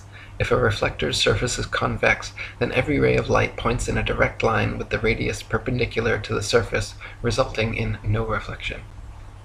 135. Not only is the moon clearly self-luminescent, shining its own unique light, but it is also largely transparent. When the waxing or waning moon is visible during the day, it is possible to see the blue sky right through the moon. And on a clear night, during a waxing or waning cycle, it is even possible to occasionally see stars and planets directly through the surface of the moon. The Royal Astronomical Society has on record many such occurrences throughout history which all defy the heliocentric model. 136. Many people think that modern astronomy's ability to accurately predict lunar and solar eclipses is a result and proof positive of the heliocentric theory of the universe. The fact of the matter, however, is that eclipses have been accurately predicted by cultures worldwide for thousands of years before the heliocentric ball Earth was even a glimmer in Copernicus's imagination. Ptolemy, in the 1st century AD, accurately predicted eclipses for 600 years on the basis of a flat stationary Earth with equal precision as anyone living today. All the way back in 600 BC, Thales accurately predicted an eclipse which ended the war between the Medes and the Lydians. Eclipses happen regularly with precision in 18-year cycles, so regardless of geocentric or heliocentric, flat or globe Earth cosmologies, eclipses can be accurately calculated independent of such factors. 137. Another assumption and supposed proof of the Earth's shape, heliocentrists claim that lunar eclipses are caused by the shadow of the ball Earth occulting the moon. They claim the Sun, Earth, and Moon spheres perfectly align like three billiard balls in a row, so that the Sun's light casts the Earth's shadow onto the Moon. Unfortunately for heliocentrists, this explanation is rendered completely invalid due to the fact that lunar eclipses have happened and continue to happen regularly when both the Sun and Moon are still visible together above the horizon. For the Sun's light to be casting Earth's shadow onto the Moon, the three bodies must be aligned in a straight 180-degree syzygy, but as early as the time of Pliny, there are records of lunar eclipses happening while both the Sun and Moon are visible in the sky. Therefore, the eclipser of the Moon cannot be the Earth or Earth's shadow, and some other explanation must be sought. 138. Another favorite proof of ball-earthers is the appearance from an observer on shore of ships' hulls being obfuscated by the water and disappearing from view when sailing away towards the horizon. Their claim is that ships' hulls disappear before their mastheads because the ship is beginning its declination around the convex curvature of the ball-earth. Once again, however, their hasty conclusion is drawn from a faulty premise, namely that only on a ball-earth could this phenomenon occur. The fact of the matter is that the law of perspective on plane surfaces dictates and necessitates the exact same occurrence. For example, a girl wearing a dress walking away towards the horizon will appear to sink into the earth the farther away she walks. Her feet will disappear from view first, and the distance between the ground and the bottom of her dress will gradually diminish until, after a half a mile, it seems like her dress is touching the ground as she walks on invisible legs. Such is the case on plane surfaces. The lowest parts of objects receding from a given point of observation necessarily disappear before the highest. 139. Not only is the disappearance of ships' hulls explained by the law of perspective on flat surfaces, it is proven undeniably true with the aid of a good telescope. If you watch a ship sailing away into the horizon with the naked eye until its hull has completely disappeared from view under the supposed curvature of the earth, then look through a telescope, you will notice the entire ship quickly zooms back into view, hull and all, proving that the disappearance was caused by the law of perspective, not by a wall of curved water. This also proves that the horizon is simply the vanishing line of perspective from your point of view, not the alleged curvature of the earth. 140. Foucault's pendulums are often quoted as proof of a rotating earth, but upon closer investigation prove the opposite. To begin with, Foucault's pendulums do not uniformly swing in any one direction. Sometimes they rotate clockwise and sometimes counterclockwise. Sometimes they fail to rotate, and sometimes they rotate far too much. The behavior of the pendulum actually depends on 1. The initial force beginning its swing, and 2. The ball and socket joint, which most readily facilitates circular motion over any other. The supposed rotation of the earth is completely inconsequential and irrelevant to the pendulum's swing. If the alleged constant rotation of the earth affected pendulums in any way, then there should be no need to manually start pendulums in motion. If the Earth's diurnal rotation caused the 360-degree uniform diurnal rotation of pendulums, then there should not exist a stationary pendulum anywhere on Earth. 141. The Coriolis effect is often said to cause sinks in toilet bowls in the northern hemisphere to drain spinning in one direction, while in the southern hemisphere causing them to spin the opposite way, thus providing proof of the spinning ball Earth. Once again, however, just like Foucault's pendulums spinning either which way, sinks and toilets in the northern and southern hemispheres do not consistently spin in any one direction. Sinks and toilets in the very same household are often found to spin opposite directions, depending entirely upon the shape of the basin and the angle of the water's entry, not the supposed rotation of the Earth. 142. People claim that if the Earth were flat, they should be able to use a telescope and see clear across the oceans. This is absurd, however, as the air is full of precipitation, especially over the oceans, and especially at the lowest, densest layer of atmosphere, is not transparent. Picture the blurry haze over roads on hot, humid days. Even the best telescope will blur out long before you could see across an ocean. You can, however, use a telescope to zoom in much more of our flat Earth than would be possible on a ball 25,000 miles in circumference. 143. People claim that if the Earth were flat, with the sun circling over and around us, we should be able to see the sun from everywhere, all over the Earth, and there should be daylight, even at night time. Since the sun is not 93 million miles away, but rather just a few thousand, and shining down like a spotlight, once it is moved significantly far enough away from your location, it becomes invisible beyond the horizon, and daylight slowly fades until it completely disappears. If the Sun were 93 million miles away and the Earth a spinning ball, the transition from daylight to night would instead be almost instantaneous as you passed the terminator line. 144. Pictures of the moon appearing upside down in the southern hemisphere and right side up in the north are often cited as proof of the ball Earth, but once again, upon closer inspection, provide another proof of the flat model. In fact, time-lapse photography shows the moon itself turns clockwise like a wheel as it circles over and around the Earth. You can find pictures of the moon at 360 degrees of various inclination from all over the Earth, simply depending on where and when the picture was taken. 145. Heliocentrists believe the moon is a ball, even though its appearance is clearly that of a flat luminous disk. We only ever see the same one face, albeit at various inclinations, of the moon, yet it is claimed that there is another dark side of the moon which remains hidden. NASA states the moon spins opposite the spin of the Earth in such a perfectly synchronized way that the motions cancel each other out, so we will conveniently never be able to observe the supposed dark side of the moon outside of their terrible fake CGI images. Fact of the matter is, however, if the moon were a sphere, observers in Antarctica would see a different face from those at the equator, yet they do not. Just the same flat face rotated at various degrees. 146. The ball Earth model claims the moon orbits around the Earth once every 28 days, yet it is plain for anyone to see that the moon orbits around the Earth every single day.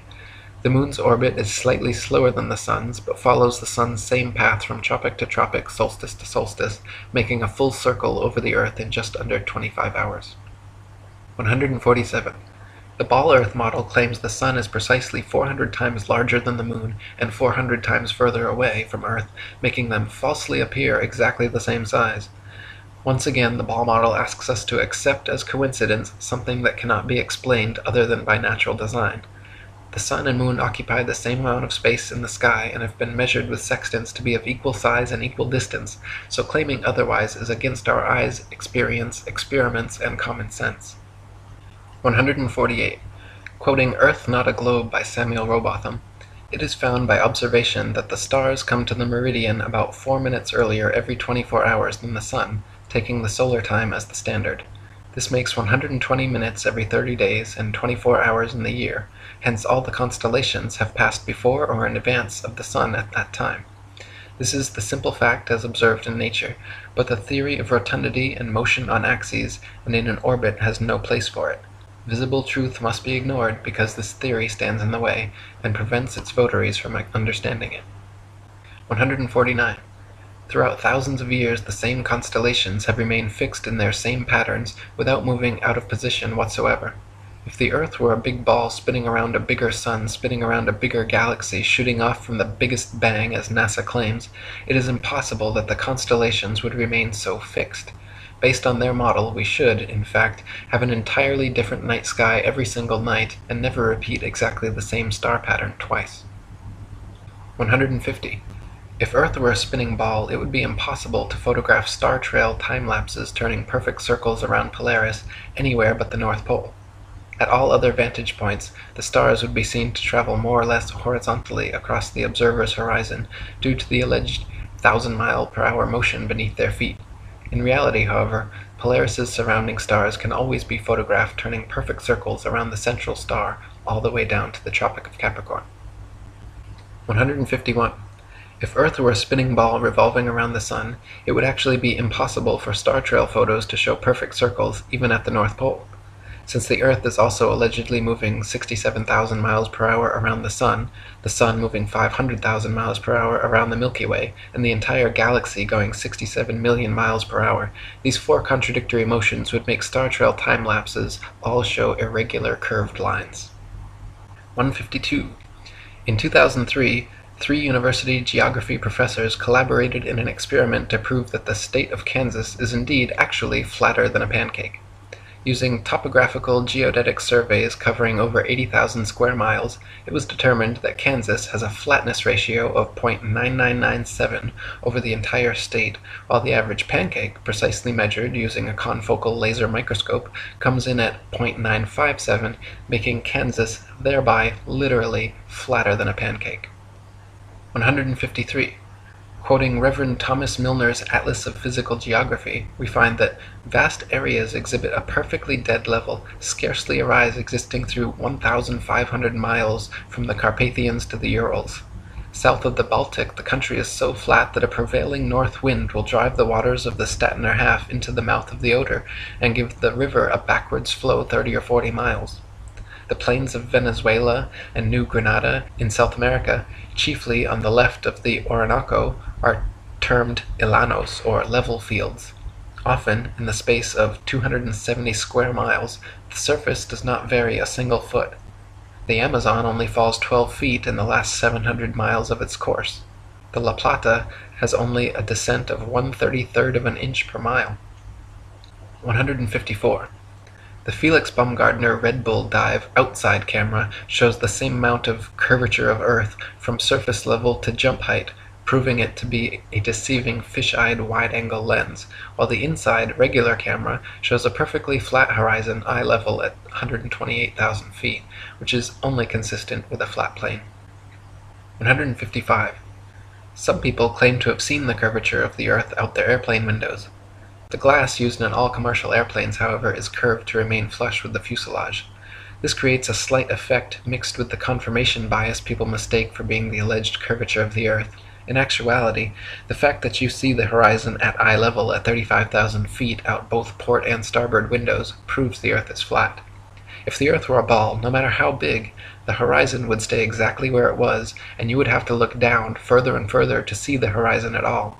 Looking straight out the window at 35,000 feet, you should see nothing but outer space from the port and starboard windows, as the Earth and horizon are supposed to be below you.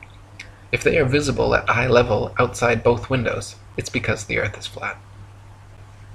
156. People also claim to see curvature in GoPro or other high-altitude camera footage of the horizon. While it is true that the horizon often appears convex in such footage, it just as often appears concave or flat depending on the tilt and movement of the camera. The effect is simply a distortion due to wide-angle lenses. In lens-corrected and footage taken without wide-angle technology, all amateur high-altitude horizon shots appear perfectly flat. 157. If gravity magically dragged the atmosphere along with the spinning ball Earth, that would mean the atmosphere near the equator would be spinning at over 1,000 miles per hour. The atmosphere over the mid-latitudes would be spinning around 500 miles per hour, and gradually slower to the poles, where the atmosphere would be unaffected at 0 miles per hour. In reality, however, the atmosphere at every point on Earth is equally unaffected by this alleged force, as it has never been measured or calculated and proven non-existent by the ability of airplanes to fly unabated in any direction without experiencing any such atmospheric changes. 158.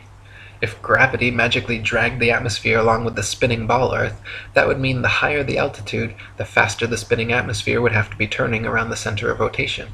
In reality, however, if this were happening, then rain and fireworks would behave entirely differently as they fell down through progressively slower and slower spinning atmosphere. Hot air balloons would also be forced steadily faster eastwards as they ascended through the ever-increasing atmospheric speeds.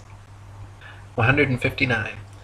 If there were progressively faster and faster spinning atmosphere the higher the altitude, that would mean it would have to abruptly end at some key altitude where the fastest layer of gravitized spinning atmosphere meets the supposed non-gravitized, non-spinning, non-atmosphere of infinite vacuum space.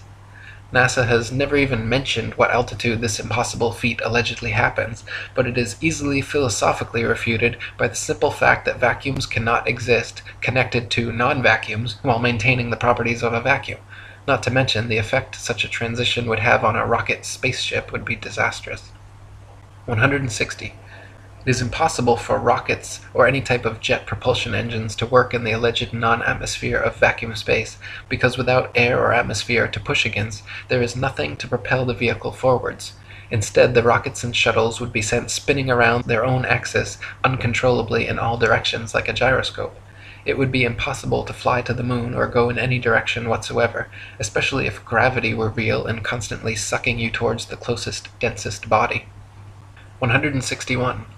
If Earth were really a ball, there would be no reason to use rockets for flying into outer space anyway, because simply flying an airplane straight at any altitude for long enough should and would send you off into outer space.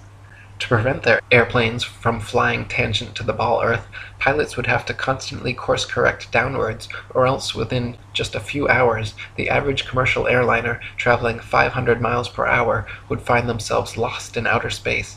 The fact that this never happens, artificial horizons remain level at pilots' desired altitudes and do not require constant downward adjustments, proves the Earth is not a ball. 162. All NASA and other space agencies' rocket launches never go straight up. Every rocket forms a parabolic curve, peaks out, and inevitably starts falling back to Earth. The rockets which are declared successful are those few which don't explode or start falling too soon, but make it out of range of spectator view before crashing down into restricted waters and recovered. There is no magic altitude where rockets or anything else can simply go up, up, up, and then suddenly just start free-floating in space. This is all a science fiction illusion created by wires, green screens, dark pools, some permed hair, and zero-G planes. 163. NASA and other space agencies have been caught time and again with air bubbles forming and floating off in their official outer space footage. Astronauts have also been caught using scuba space gear, kicking their legs to move, and astronaut Luca Parmitano even almost drowned when water started filling up his helmet while allegedly on a spacewalk. It is admitted that astronauts train for their spacewalks in underwater training facilities like NASA's Neutral Buoyancy Lab, but what is obvious from their space bubbles and other blunders is that all official spacewalk footage is also fake and filmed underwater. 164. Analysis of many interior videos from the International Space Station have shown the use of camera tricks such as green screens, harnesses, and even wildly permed hair to achieve a zero-gravity type effect. Footage of the astronauts seemingly floating in the zero gravity of their space station is indistinguishable from Vomit Comet zero-G airplane footage. By flying parabolic maneuvers, this zero-G floating effect can be achieved over and over again, then edited together. For longer uncut shots, NASA has been caught using simple wires and green screen technology. 165. NASA claims one can observe the International Space Station pass by overhead, proving its existence. Yet analysis of the ISS seen through zoom cameras proves it to be some type of hologram or drone, not a physical floating space base. As you can see in my documentary ISS Hoax, when zooming in and out, the ISS dramatically and impossibly changes shape and color, displaying a prismatic rainbow effect until coming into focus, much like an old television turning on and off. 166. The geostationary communications satellite was first created by Freemason science fiction writer Arthur C. Clarke and supposedly became science fact just a decade later. Before this, radio, television, and navigation systems like LORAN and Decca were already well established and worked fine using only ground-based technologies. Nowadays, huge fiber-optic cables connect the internet across oceans, gigantic cell towers triangulate GPS signals, and ionospheric propagation allows radio waves to be bounced all without the aid of the science fiction bestseller known as satellites. 167. Satellites are allegedly floating around in the thermosphere, where temperatures are claimed to be upwards of 4,530 degrees Fahrenheit. The metals used in satellites, however, such as aluminum, gold, and titanium, have melting points of 1,221, 1,948, and 3,034 degrees respectively, all far lower than they could possibly handle. 168. So-called satellite phones have been found to have reception problems in countries like Kazakhstan with very few cell phone towers. If the Earth were a ball with 20,000 plus satellites surrounding, such blackouts should not regularly occur in any rural countryside areas. 169. So-called satellite TV dishes are almost always positioned at a 45-degree angle towards the nearest ground-based repeater tower. If TV antenna were actually picking up signals from satellites 100 plus miles away in space, most TV dishes should be pointing more or less straight up to the sky. The fact that satellite dishes are never pointing straight up, and almost always positioned at a 45-degree angle, proves they are picking up ground-based tower signals and not outer space satellites. 170. People even claim to see satellites with their naked eyes, but this is ridiculous considering they are smaller than a bus and allegedly 100 plus miles away. It is impossible to see anything so small that far away.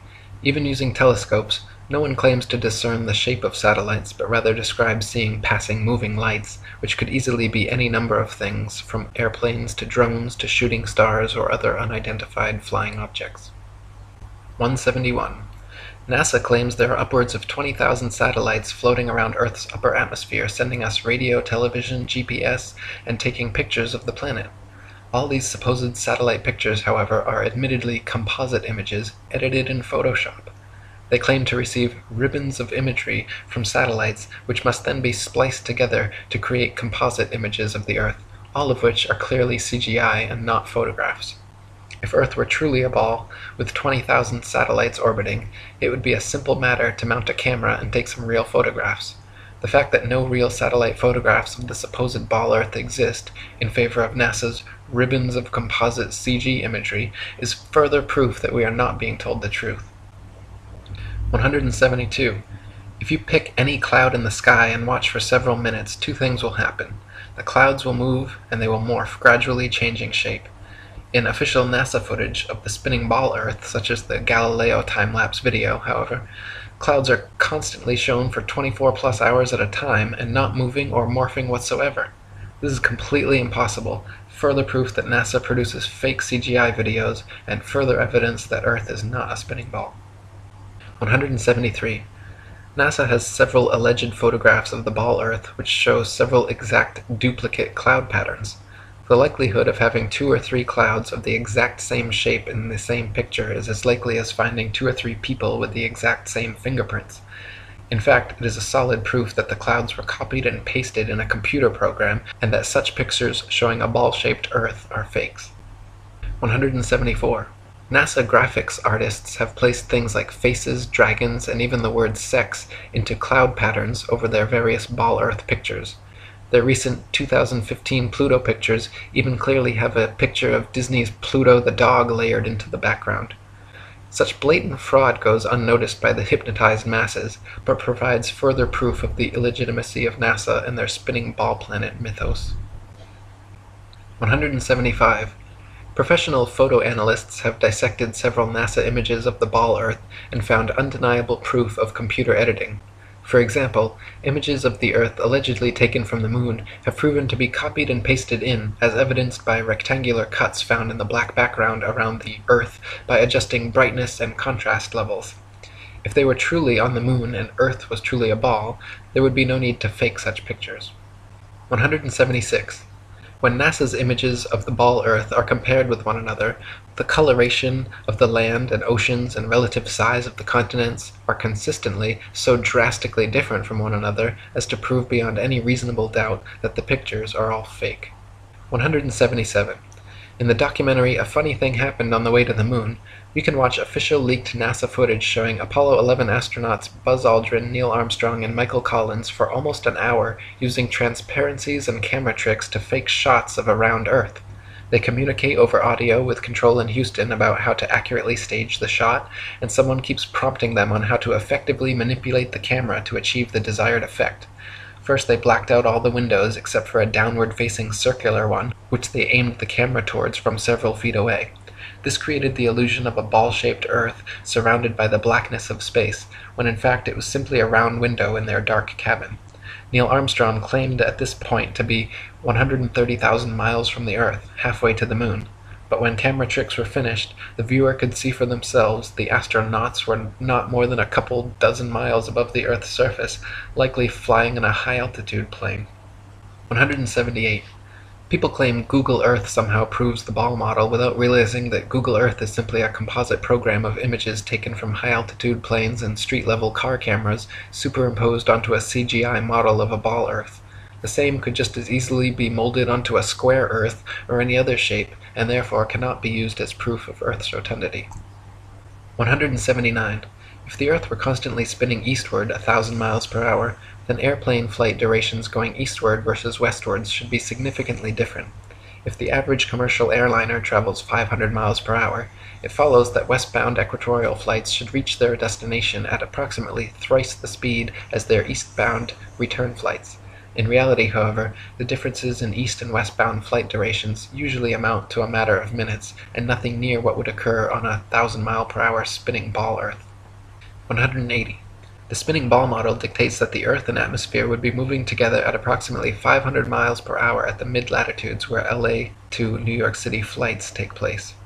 The average commercial airliner traveling 500 miles per hour takes 5.5 hours traveling east with the alleged rotation of the Earth, so the return flight west should take only 2.75 hours. But in fact, we find that the average New York to LA flight takes 6 hours, a flight time totally inconsistent with the spinning ball model. 181. Flights eastwards with the alleged spin of the ball Earth from Tokyo to LA take an average of 10.5 hours.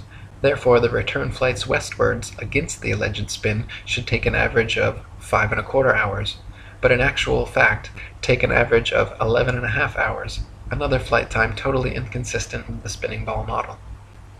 182. Flights eastward with the alleged spin of the ball Earth from New York to London take an average of 7 hours.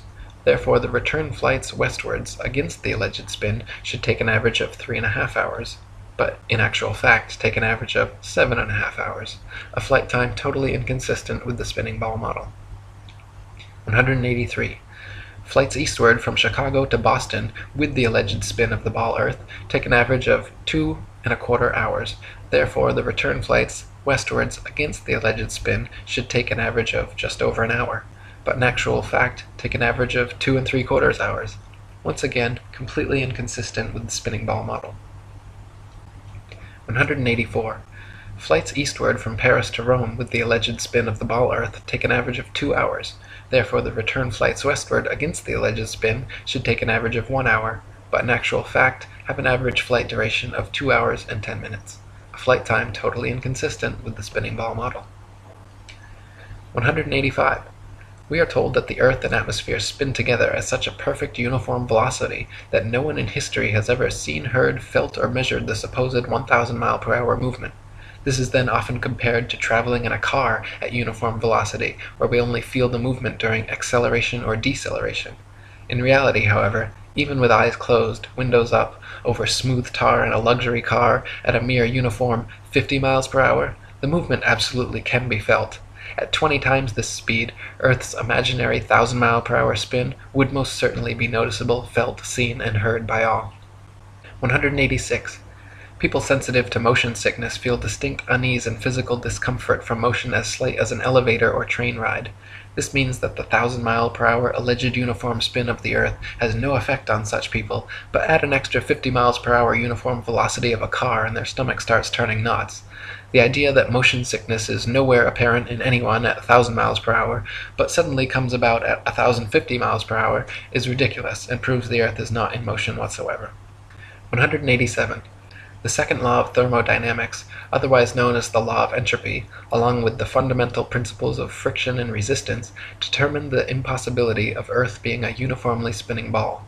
Over time, the spinning ball Earth would experience measurable amounts of drag, constantly slowing the spin and lengthening the amount of hours per day. As not the slightest such change has ever been observed in all of recorded history, it is absurd to assume the Earth has ever moved an inch. 188. Over the years, NASA has twice changed their story regarding the shape of the Earth.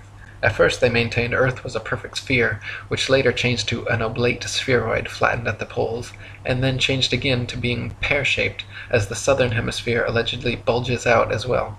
Unfortunately for NASA, however, none of their official pictures show an oblate spheroid or pear-shaped Earth. All their pictures, contrary to their words, show a spherical, and clearly CGI fake, Earth. 189.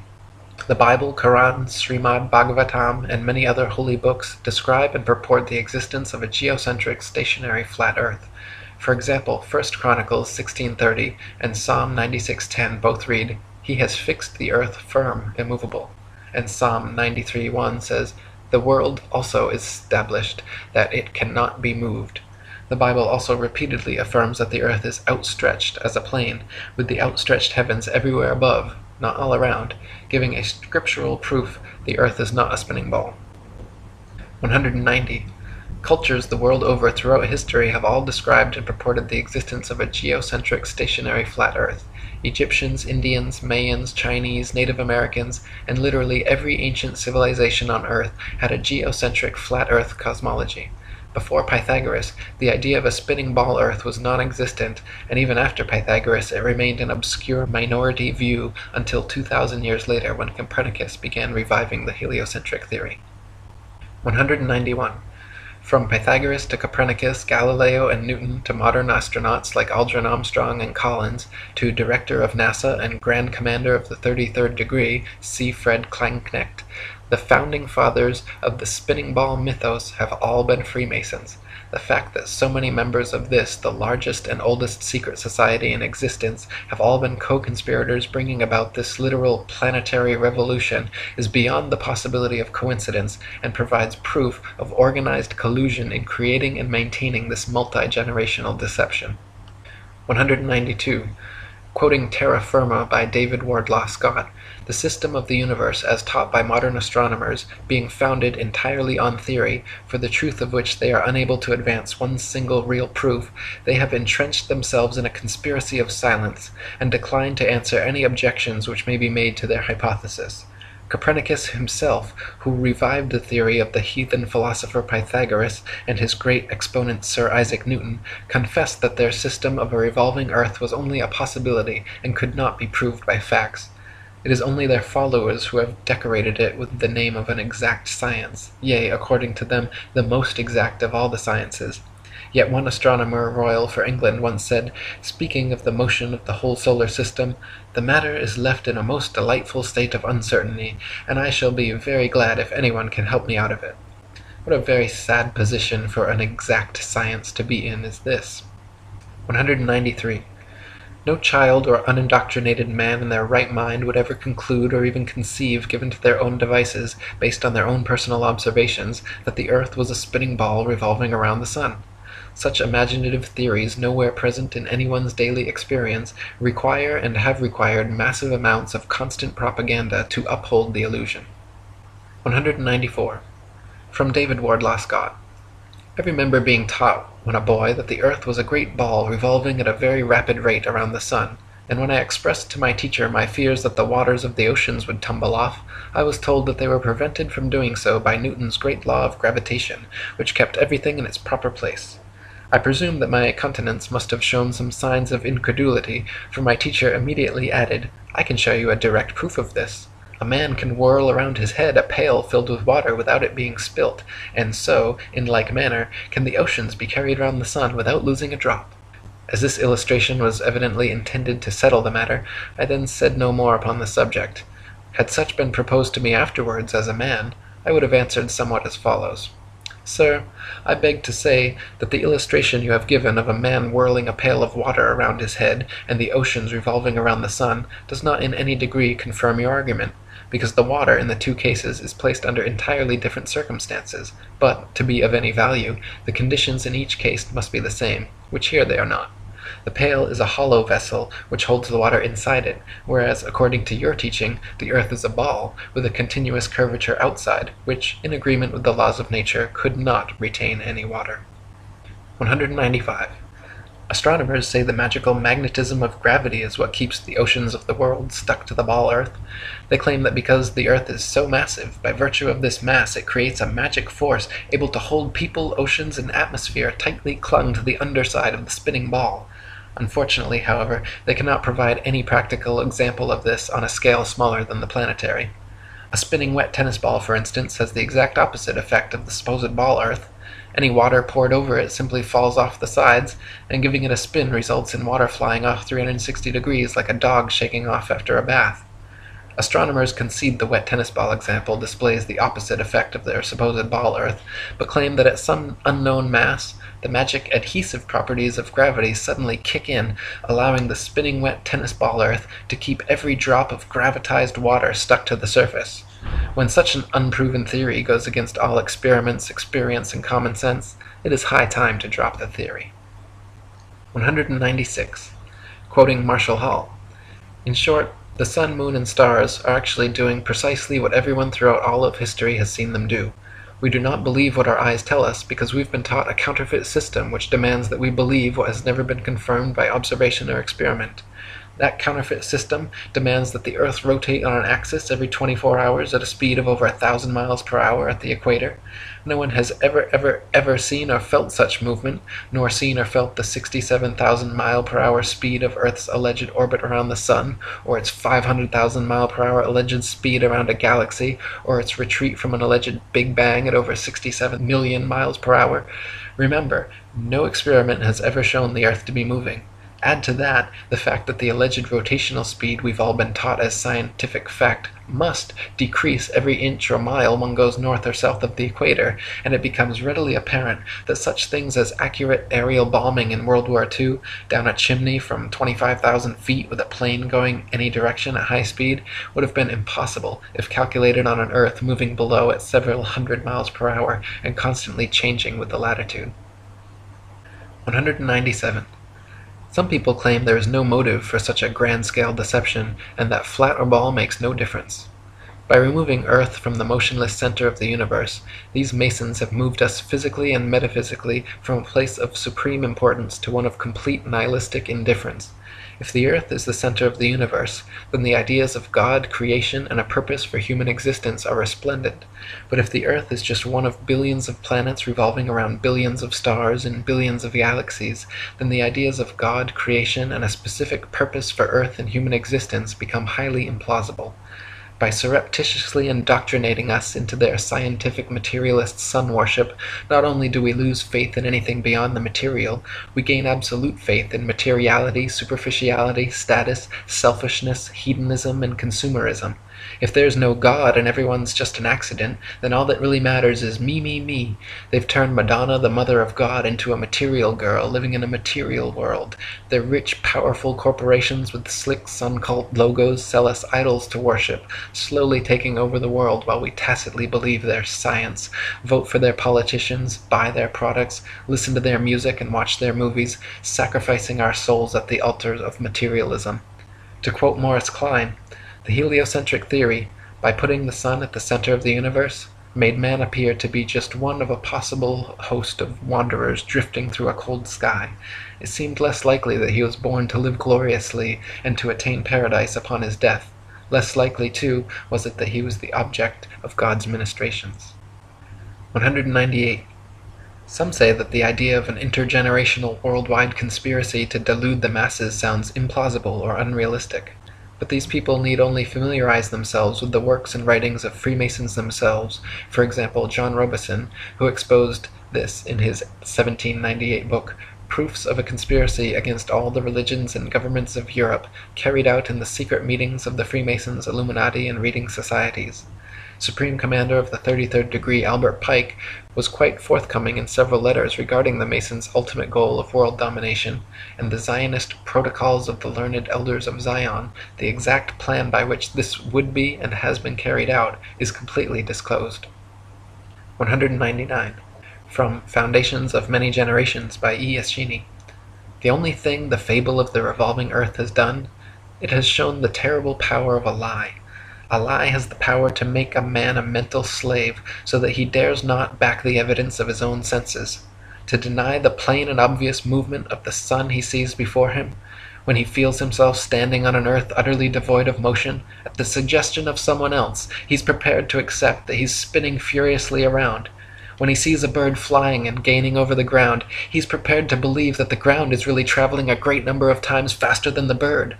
Finally, in order to uphold the imagination of a madman, he is prepared to accuse his maker of forming for him a sensiferous lie. 200. Finally, from Dr. Robotham. Thus we see that this Newtonian philosophy is devoid of consistency. Its details are the result of an entire violation of the laws of legitimate reasoning, and all its premises are assumed.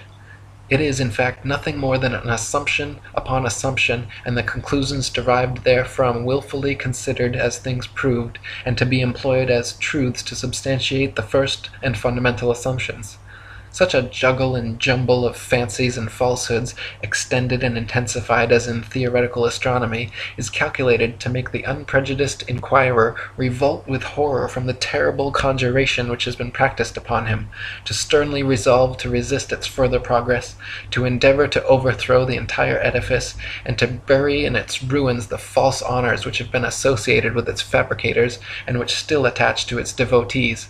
For the learning, the patience, the perseverance, and devotion for which they have ever been examples, honour and applause need not be withheld, but their false reasoning, the advantages they have taken of the general ignorance of mankind in respect to astronomical subjects, and the unfounded theories they have advanced and defended, cannot be otherwise than regretted, and ought to be by every means possible uprooted.